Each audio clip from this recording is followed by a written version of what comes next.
All right. Okay, so today we are going to be going over what is different about Moonkin in 9.2. This is definitely not going to be like a very comprehensive guide. Like if you've never played it, it's probably in your best interest to either read the FAQ in its fullest, the Wowhead guide, or the Icy Veins guide, realistically, because I can give you a more comprehensive overlook. This is a lot of like, what do I need to know that's like changing? There's also some hidden tech, and we're going to talk about some bugs. And I'm going to be, before anything else, probably be super selfish and talk about what bugs are present. Currently, the two status is a Celestial Pillar. Entering Lunar Eclipse creates a Fury of Luna at 25% effectiveness that follows your current target for 8 seconds. Okay, here we go. This gives 40 astral power if multiple Celestial Pillars proc at the same time.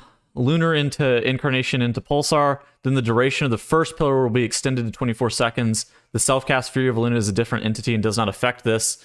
If you go Lunar Eclipse into Pulsar, it's bugged and doesn't work. That's basically, it's a pretty massive bug. And it hopefully will get fixed. I'm not 100% confident on it. Okay, so watch this. So I'm gonna go Lunar Eclipse. So I'm gonna get this Celestial Pillar proc, and then I'll mash my Star Surge, go into Pulsar, and I did not get a refresh or like reset on Celestial Pillar. Yeah, the bug is still present. Let's move over to hidden tech, since we're just gonna talk about things that you need to know. So that's the first thing, is that bug is like pretty prevalent. If we're talking about things that maybe get fixed, we may as well just like slam this in the same window. There's some roar tech that gets you multiple stacks. Basically, abilities that are on GCD give you +1 frenzy stack, but you also get 1 stack for shapeshifting. And so like abilities such as Stampeding Roar, abilities such as Heart of the Wild, Incapacitating Roar, all of those give you 2 stacks. And so whenever your character goes into human form, you can cancel aura buffs off GCD. This is like an off GCD thing. You can cancel aura off your bear form or off your moonkin form. That's off GCD. And that gives you 0 stacks. However, this can be used during a cast. And so, but Ravenous Frenzy does have a hard cap for how many stacks you want, either per global or per second. I don't know exactly which one it is. I'm pretty sure it's per global. Like I think you can only get like 2 stacks per GCD. So while you're not inside like a GCD window, you need to spam this macro. It's like a Ravenous Frenzy macro, but you have to have Guardian Affinity selected. This will cast Ravenous Frenzy, press Incapacitating Roar, and so that's +2 stacks, right? And so that's +1 over like a normal GCD. And then you're sitting there and you're spamming this macro until this Heart of the Wild goes off, assuming that you have Heart of the Wild up. And so like, whenever you hit the first in-cap roar, goodbye, jellyfish. I should probably turn that off. Anyways, okay, so whenever you hit the first in-cap roar, it sends you into a it sends you into bear form, so that's +1 stack. And cast the in-cap roar, which is +1 stack. So that's, you're at like a 1 stack expected value over like normal GCDs, and then you're still mashing this macro. It cancels you out of bear form, and so then you press Heart of the Wild, and if you use Heart of the Wild while you have Bear Affinity equipped, it sends you back into bear form, and so that's +2 stacks over like normal GCD stuff. And then the moment that you go back into the bear form, you're still mashing this Ravenous Frenzy macro, and then you're like, you pause for like half a beat. You're waiting for the GCD to finish, and then you cast Incarn, and you want this second macro to where you immediately start casting Wrath, because if you cast Incarn, that's another stack. But if you slam an instant cast ability out of the Incarn, then you're going to be missing a stack. So you want to start casting the Wrath immediately out of it. Okay, so here's the deal. So since you don't want to press instant cast abilities out of your okay. There's a lot of things that are fucked with your opener now, by the way. So if you cast your double wrath too early, and you're actually gonna pre-pull the boss like on a normal time, you're gonna pre-pull the boss way too fucking early because of the free of Balloon that you get. So you need to make sure that the second wrath, instead of like hitting the boss at 0, the second wrath goes off at 0. 0 being when the boss is pulled here. So this is so cooked. You're gonna probably pre-pull the boss a bunch on accident if you're not careful. Which I have a strong suspicion is not news to any Moonkin who's ever played Balance. You already pre-pull the boss because you're Moonkin. How it goes. So I suspect it's like Wrath, Dots, Star Surge to where you don't cap, and then you pop your shit. Yeah, okay, so that makes sure that you don't cap, right? Okay, so yeah, that's all the tech. Those are all the bugs that I think are present. Hopefully they both get fixed, honestly. I don't really want to do either of them. That second one is actually kind of worth doing. It's about a 2.5% damage gain. So it's not like... I mean, you don't have to do it. Especially, it's like 2.5%, so like, live your life. But it is worth doing. And then like, downsides, like you have to play Guardian Affinity. It's also pretty degenerate if it doesn't line up super well. Like, it's even okay. By the way, it's even worth if you don't have Heart of the Wild on. It's still worth to even just press the end cap roar. You may want to even delay like your second set of CDs if you only get one more CDs for the fight. You in your Heart of the Wild's coming up, but you're not going to get like one more set in addition to that. Then you'd rather delay. So that's the thing. So where do we want to go from here? You just want to talk about like notable things that are different? Let's talk about tier. We can talk about tier. So let's talk about tier for a little bit. So obviously we talked about the bugs that are present with our tier, but generally our tier Celestial Pillar entering Lunar Eclipse creates a Fury of Elune at 25% effectiveness. That's 25% effectiveness damage wise. You're getting full astral power from like a normal Fury of Elune, so you're gonna be like 40 astral power. This is like a big deal, right? It's not like a 25% of the astral power. You get 40 AP. Absolutely massive deal. Umbral Infusion, while inside of any eclipse, the cost of Star Surge and Starfall are reduced by 40 or 20%. This stacks multiplicatively with Dreambinder. And the most important thing is does not reduce progress for astral power spent by Pulsar. So basically, you're still getting 30 and 50 astral power respectively towards Pulsar. So what does the 2 set and the 4 set mean? The 2 set and the 4 set mean that specifically the 2 set means that Pulsar is by far our best legendary. And like, it doesn't matter what covenant you're playing. It doesn't matter what build you're playing. Once you have your 2 set, Pulsar is always going to be your best legendary. It's the same for double legendary. It's the same for single legendary. Same for Mythic Plus. It's the same for mass AoE. It's always Pulsar. The answer to your question about what legendary do I run and how good is my 2 set and 4 set, it's very good. It's always Pulsar. The answer is it's always Pulsar. So yeah, what I'm looking at right now is the dreamgrove.gg FAQ. I'll also link this down in the description.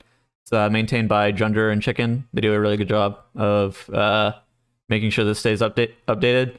The Wowhead and the Icy Veins guides should also be up to date.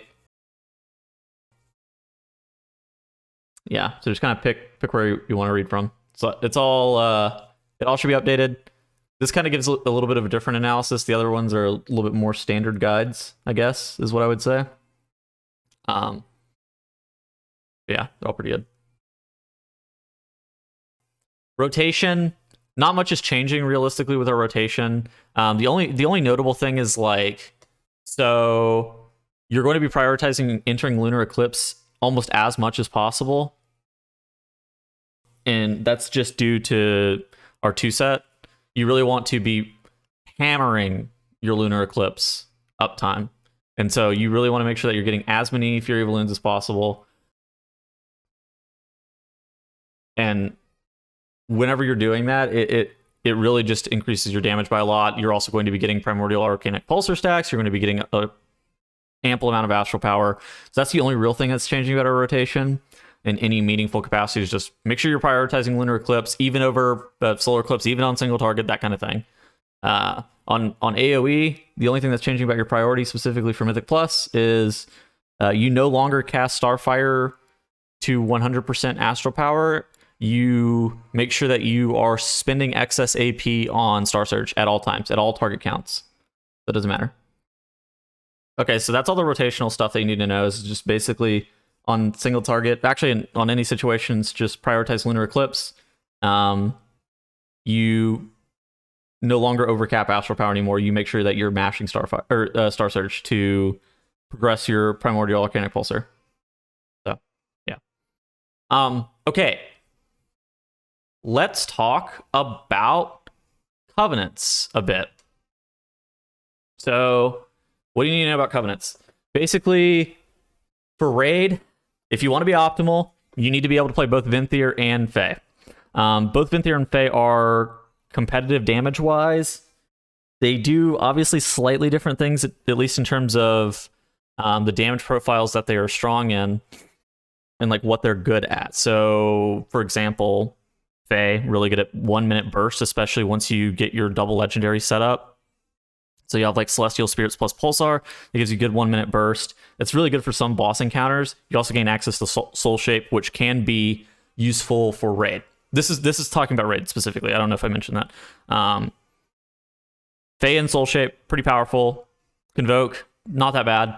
Venthyr, for 3 minute boss fights, like bosses that favor 3 minute encounters or anything that has AoE, anything that has like an immune target, you're probably going to want to play Venthyr because you're going to have substantially decreased value, at least in terms of like what your damage priority is going to be. Like especially if your Convoke is hitting like immune targets or ads that you don't want to hit, it's going to be almost worthless. So you'd rather play Venthyr in those situations.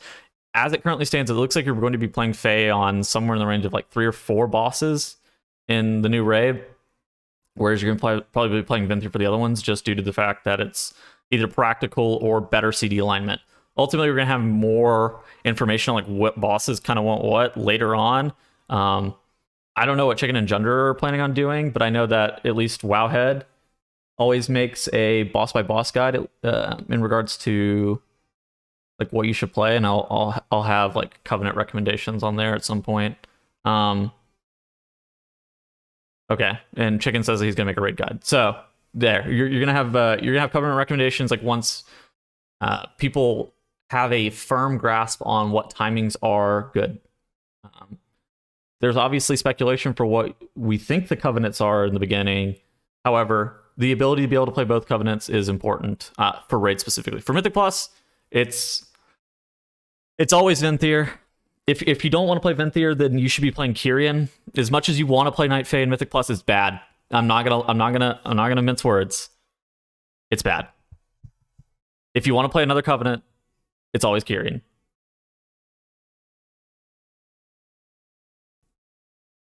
But Venthyr is probably the best. So, which you guys probably know at this point, not the easiest thing to play in Mythic Plus. But it's very good. Talent stuff, I mean, it's more of the same. Fae is still Moons. Ravenous is still Fury Balloon. It's still always Fury Balloon in Mythic Plus. It's Twin Moons perma in Mythic Plus now. It's enough of a damage gain with Pulsar that you can't afford to lock your Astral Power or like lock your ability to be able to Starfall with Drift. So you really want Twin Moons now. It's like somewhere in the... It was like a 1.5% gain, maybe like a percent gain in 9.1. Now it's like 3% or something over Stellar Drift. And people were already playing Twin Moons some in Mythic Plus and having like okay results. It wasn't like oh my god, this is the most amount of damage I've ever seen. But it's definitely enough of a damage gain, I think, now, to where you want to play Twin Moons over Drift. But for Raid, it's still... I mean, Flare is a terrible talent, so don't worry about it. I'm getting told to gas up Warrior Valoon. I don't know. Some person is hot on Warrior Valoon. It may end up being good. I guess it's just like something to think about. Don't heavily overlook it. It may end up being slightly better in some situations, but it's not like broken or anything. Trinkets. You probably don't want the answer, but it's still IQD.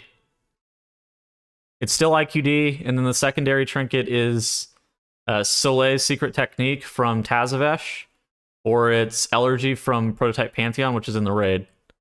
Yeah, you're probably not gonna like that answer, but it's another tier. Again. So, double on use is dead. So no more Bell. Bell is gone. It got nerfed, plus with the Sinful Hysteria nerf that comes in patch 9.2. I guess we'll talk about that. Bell got nerfed, plus the Sinful Hysteria nerf that came in patch 9.2. There's no way that we're ever going to run double on use. Our extension on Ravenous Frenzy is 0.1 seconds per cast, down from 0.2. And it lingers for 3 seconds, down from 5. It's a pretty big nerf from Venthyr, but it's still a good covenant for us. But it kills double on use pretty much. I don't think there's much left, right? I think that's pretty much it. I don't think this video needs to be too terribly long.